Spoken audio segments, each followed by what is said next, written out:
Dan untuk mengetahui resiko apa saja yang bisa terjadi saat masyarakat tidak memperhatikan protokol kesehatan saat mengikuti perayaan Hari Ulang Tahun Kemerdekaan Indonesia, sudah ada Dr. Tri Yunis Miko Wahyono, Ketua Departemen Epidemiologi FKM UI. Selamat siang Pak Miko.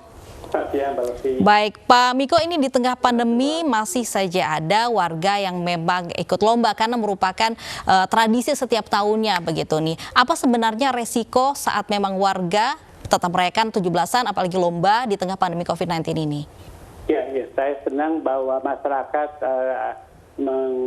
mengetahui hari kemerdekaan kita dan harusnya mereka memahami makna kemerdekaan. Jadi harusnya juga tahu kalau kita sekarang sedang bergelut dengan COVID-19.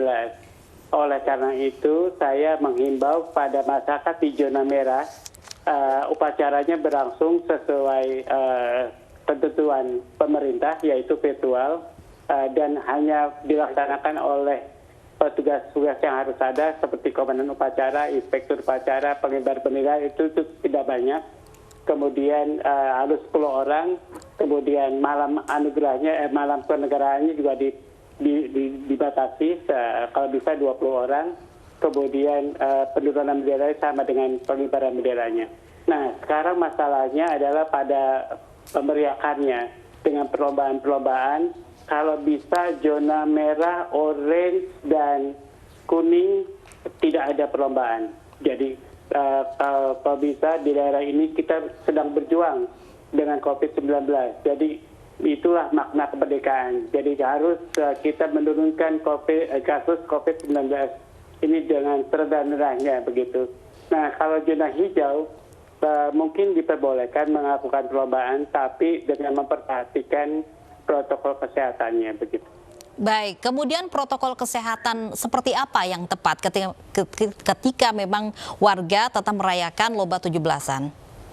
Ya, kalau daerah kuning, orange, dan merah, nggak ada, kalau dalam perlombaan nggak ada protokol yang tepat begitu. Pakai masker karena itu harus berlomba-lomba, ya, berkeringat dan akan suatu saat akan abai.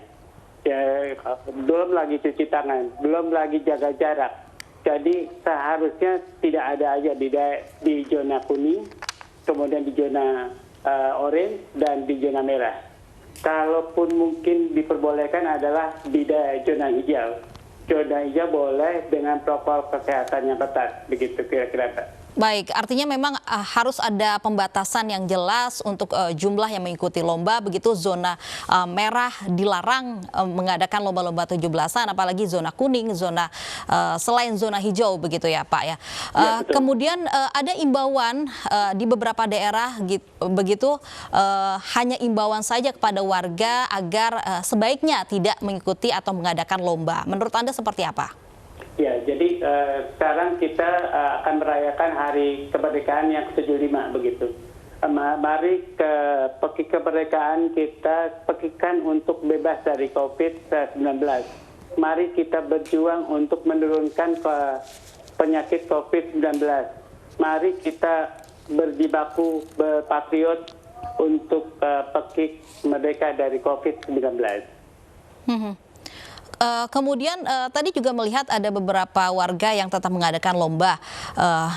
Menurut Anda, Pak Miko, ketika memang warga mengadakan lomba, apakah bisa menjadi pemicu membuat klaster baru persebaran COVID-19?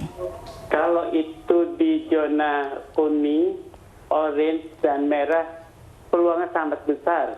Sekarang kasus sedang meningkat-meningkatnya di Indonesia. Sekarang Indonesia sudah kasusnya sudah 132.000. Jadi bayangkan kalau semua zona merah, zona orange, zona kuning melakukan perlombaan, berapa kasus lagi akan nambah begitu. Jadi mari kita berjuang untuk menurunkan kasus COVID-19 di Indonesia.